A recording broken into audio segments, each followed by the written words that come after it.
নিজের চেষ্টায় মান সম্মান সফলতা কেনা যায়। আপনিও পেতে পারেন নিজের চেষ্টায় মান সম্মান সফলতা যদি জন্মকুণ্ডলিতে থাকে পুষ্কাল যোগ। নমস্কার, আজকে আমাদের আলোচনার বিষয় জন্মকুণ্ডলিতে পুষ্কাল যোগ কিভাবে নির্মাণ হয়। জন্মকুণ্ডলিতে যদি চন্দ্রদেব বলবান হয়ে অবস্থান করে এবং লগ্নপতি বলবান হয়ে একত্রে কেন্দ্রের ঘরে কিংবা মিত্র রাশিতে স্থিত হয় তাহলে পুষ্কাল যোগের নির্মাণ হয়।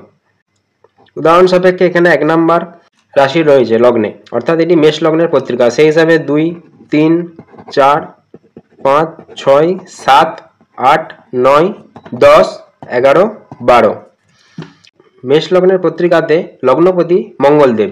এখানে আমি বোঝার সুবিধার্থে একটা চার্ট তৈরি করে রেখেছি। এখানে 1 নম্বর রাশির অধিপতি মঙ্গলদেব, সুতরাং মেষ লগ্নের লগ্নপতি মঙ্গলদেব। আপনি আপনার জন্মকুণ্ডলী হিসেবে দেখে নেবেন, এটাই প্রথম ঘর, এটাই লগ্ন ঘর। এই ঘরে কত নাম্বার লেখা আছে? এই ঘরে ধরুন 9 নাম্বার আপনার জন্মকুণ্ডলীতে লেখা আছে, অর্থাৎ এটি ধনু লগ্নের জন্মকুণ্ডলী। সেক্ষেত্রে আপনার লগ্নপতি হবে বৃহস্পতি দেব। এখানে ধরুন 6 নাম্বার লেখা আছে, সেক্ষেত্রে আপনার লগ্ন হয়ে যাবে কন্যা লগ্ন, সেক্ষেত্রে লগ্নপতি হবে বুধ মহারাজ। সেক্ষেত্রে আপনি আপনার জন্মকুণ্ডলী হিসাবে এখানে কত নাম্বার লেখা আছে সেটার সঙ্গে এটা মিলিয়ে নেবেন যে আপনার লগ্নপতি কোনটি। লগ্নপতি এবং চন্দ্রদেব বলবান হতে হবে, এটি সূত্র। লগ্নপতি এবং চন্দ্রদেব বলবান হয়ে একত্রে অবস্থান করতে হবে কেন্দ্রের ঘরে, অর্থাৎ 4 নম্বর ঘরে, 7 নম্বর ঘরে এবং 10 নম্বর ঘরে যদি থাকে তাহলে এগুলি কেন্দ্রের ঘরে বিরাজমান হলো। এবং যদি মিত্র রাশিতে স্থিত হয়, ধরুন এখানে বিরাজমান, এটা 9 নম্বর রাশি, দেবগুরু বৃহস্পতির রাশি, দেবগুরু বৃহস্পতির মিত্র চন্দ্রদেব এবং মঙ্গলদেব। আপনি আপনার জন্মকুণ্ডলী হিসাবে দেখবেন যে লগ্নপতি কোনটি এবং লগ্নপতির মিত্র রাশি কোনগুলি রয়েছে। সেই রাশিতে লগ্নপতিকে এবং চন্দ্রদেবকে একত্রে বলবান হয়ে অবস্থান করতে হবে। কিংবা ধরুন এখানে 5 নম্বর রাশি আছে, সুতরাং এটি সিংহ রাশি। এখানেও যদি চন্দ্রদেব এবং মঙ্গলদেব একত্রে বিরাজমান হয় তাহলেও পুষ্কাল যোগের নির্মাণ হবে।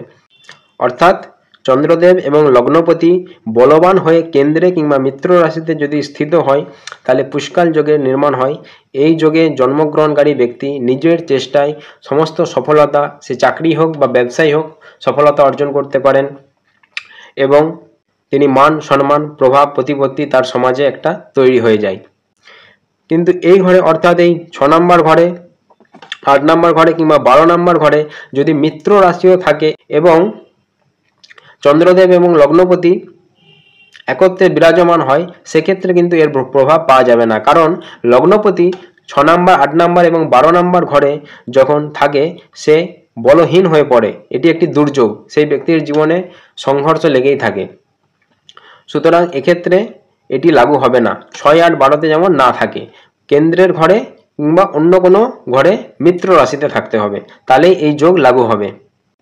তো প্রিয় দর্শক, আপনাদের জন্মকুণ্ডলীতে যদি এই যোগ বিদ্যমান হয় তাহলে অবশ্যই আপনারা কমেন্ট করে জানাবেন। আরেকটি কথা এখানে বলে রাখি যে চন্দ্রদেব এবং মঙ্গলদেব যে বলবান বুঝবেন কিভাবে। আপনাদের জন্মকুণ্ডলীর নিচে দেখবেন কোন গ্রহ কত ডিগ্রি অংশে বিরাজমান সেটি লেখা আছে। সেখানে দেখবেন যে চন্দ্রদেব এবং মঙ্গলদেবের, অর্থাৎ এই পত্রিকা হিসাবে মঙ্গলদেব, আপনি আপনার পত্রিকা হিসেবে দেখবেন আপনার লগ্নপতি কোনটি আসছে, তারা যদি 15 ডিগ্রি থেকে 20 ডিগ্রির মধ্যে বসে থাকে তাহলে এটি সর্বশ্রেষ্ঠ ফল দিতে সক্ষম হবে। আর এই ফল কখন লাভ হবে? ধরুন আপনার চন্দ্রের দশা চলছে, তার মধ্যে আপনার লগ্নপতির অন্তর্দশা এলো, কিংবা আপনার লগ্নপতির দশা চলছে তার মধ্যে আপনার চন্দ্রদেবের অন্তর্দশা এলো, সেই সময় এর ফল আপনি লাভ করতে পারবেন।